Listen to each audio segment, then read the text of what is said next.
Dulu, tanah Jawa ini bukan tanah yang asing dengan spiritualitas. Orang-orangnya sudah mengenal tirakat, sudah mengenal tapa, sudah mengenal laku prihatin. Tapi mereka belum mengenal Ramadan. Ketika para wali datang, yang kita kenal sebagai wali Songo, mereka tidak datang membawa pedang. Mereka datang membawa pemahaman. Bayangkan, kalau waktu itu mereka berdiri di tengah alun-alun lalu berkata, "Kalian harus berhenti makan dari subuh sampai maghrib." Apa yang terjadi? Orang-orang akan menatap heran. Petani akan berkata, "Bagaimana mungkin kami mencangkul sawah tanpa makan?" Pedagang akan bertanya, "Bagaimana mungkin kami berdagang tanpa tenaga?" Para wali paham, perubahan tidak bisa dipaksakan. Ia harus ditanamkan. Salah satu yang paling lembut caranya adalah Sunan Kalijaga. Ia tidak berdiri membawa kitab tebal untuk berdebat. Ia duduk bersama rakyat. Ia memainkan wayang. Dalam gelapnya malam, di balik kelir putih, bayangan para kesatria menari. Cerita Mahabharata tetap dimainkan, tapi perlahan maknanya bergeser. Tentang Arjuna yang mampu menahan diri, tentang Bima yang belajar mengendalikan amarah, tentang kesatria sejati yang bukan kuat karena otot, tapi karena mampu menaklukkan hawa nafsu. Orang Jawa mengangguk. Mereka paham satu hal, mengendalikan diri itu mulia. Dan disitulah puasa masuk, bukan sebagai aturan asing, tapi sebagai penyempurna laku prihatin yang sudah mereka kenal. Puasa dijelaskan bukan sekadar menahan lapar, tapi menahan amarah, menahan kesombongan, menahan keinginan untuk menyakiti. Bukankah ini seperti tirakat? Begitu kira-kira hati mereka berbicara. Lalu berdirilah pusat-pusat dakwah.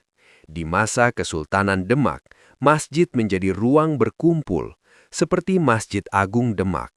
Di sanalah orang belajar tentang Ramadan. Beduk ditabuh menjelang maghrib, bukan budaya Arab, tapi cara Jawa, supaya rakyat tahu waktunya berbuka. Tidak ada yang merasa dipaksa, tidak ada yang merasa dicabut dari akarnya. Para wali tahu, jika ingin Islam tumbuh di Jawa, maka Islam harus berbicara dengan bahasa Jawa. Dan lihatlah hasilnya sekarang. Ramadan di tanah ini bukan sekadar ibadah. Ia menjadi budaya, menjadi tradisi, menjadi kerinduan. Anak-anak menunggu beduk. Orang-orang berkumpul untuk berbuka. Masjid ramai oleh tarawih. Semua itu bermula dari kelembutan, dari cara para wali memahami bahwa hati manusia tidak bisa ditaklukkan dengan keras. Ia hanya bisa disentuh dengan kebijaksanaan. Puasa akhirnya bukan lagi beban. Ia menjadi jalan.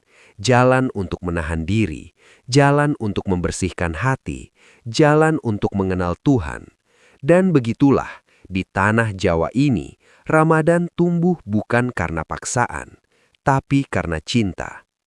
Dan begitulah, puasa mulai dikenal di tanah Jawa. Awalnya pelan, sangat pelan. Orang-orang mulai mencoba. Hari pertama, semangatnya luar biasa. Subuh-subuh sudah bangun, makan sahur banyak sekali. Nasinya seperti mau perang. Lauk ditumpuk tinggi. Lalu jam 9 pagi, loh, ini kok perut sudah bunyi. Jam 10, ini matahari kenapa jalannya lama sekali. Jam 11, mulai melihat ayam lewat saja rasanya seperti melihat rendang berjalan. Ada yang datang ke gurunya, mungkin ke murid-murid Sunan Kalijaga, dengan wajah lemas. "Guru, ini puasanya sampai maghrib. Maghrib yang mana? Maghrib cepat atau maghrib lama?" Guru coba tersenyum. Maghrib yang sabar. Dan disitulah lucunya para pengikut itu.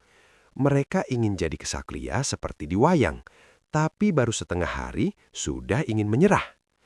Ada petani yang berkata, kalau puasa itu menahan diri, boleh tidak menahan kerja juga? Ada pedagang yang berbisik, kalau saya tidak marah waktu ditawar murah, Itu sudah termasuk pahala puasa, kan? Para wali tidak memarahi, tidak mencela, mereka justru tertawa kecil. Karena mereka tahu, perjalanan spiritual memang sering dimulai dari keluhan. Di masa Kesultanan Demak, suasana Ramadan mulai terasa. Beduk dipukul menjelang maghrib. Tapi ada juga yang kreatif. Sore-sore sudah duduk di dekat beduk, seolah-olah menjaga. Padahal matanya melirik matahari. Begitu warna langit sedikit jingga, sudah belum, sudah belum. Sampai akhirnya, duk, duk, duk. Seketika semua yang tadi lemas berubah jadi lincah. Yang tadi mengeluh, mendadak kuat angkat piring. Ada yang terlalu semangat berbuka sampai lupa doa. Ada yang bilang, puasa itu ternyata enak ya, soalnya makannya jadi terasa lebih nikmat. Para wali melihat semua itu dengan hati hangat. Mereka tidak menuntut kesempurnaan. Mereka hanya ingin masyarakat Jawa memahami maknanya.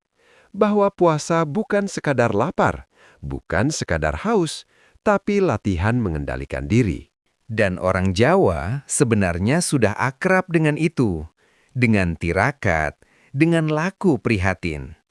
Bedanya sekarang, semua dilakukan bersama. Ada kebersamaan, ada suasana, ada rasa menunggu yang indah.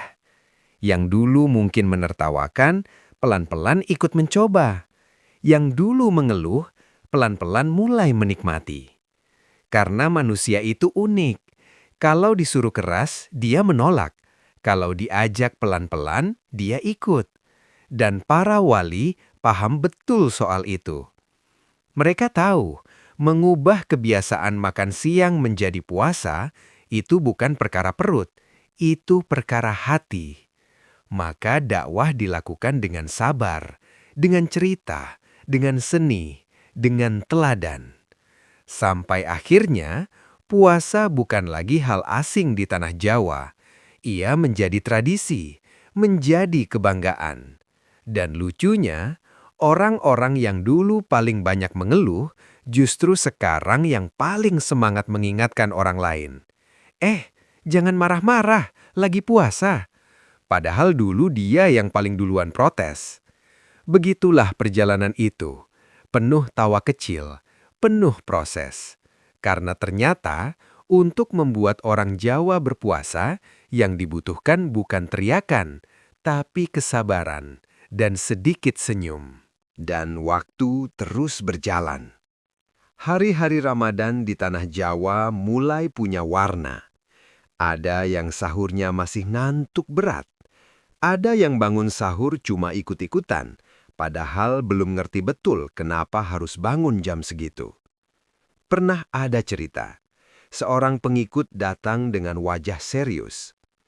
"Guru, kalau saya sahur jam 2, lalu tidur lagi, lalu bangun jam 8 dan lupa niat, itu puasanya masih nyambung nggak?" Guru cuma tersenyum. "Kamu ini niatnya ke Tuhan atau ke jam weker?" Semua yang dengar langsung tertawa. Karena begitulah proses belajar itu. Kadang niatnya tulus, kadang niatnya setengah bingung. Di kampung-kampung sekitar Masjid Agung Demak, orang mulai terbiasa berkumpul sore hari. Awalnya cuma duduk-duduk, lama-lama jadi tradisi menunggu beduk. Ada yang pura-pura zikir, padahal pikirannya sudah keliling ke dapur. Ada yang serius mendengar pengajian, tapi tiap 5 menit melirik langit. Loh, ini matahari kok kayak diam aja? Dan yang paling lucu, begitu beduk dipukul, duk, duk, duk,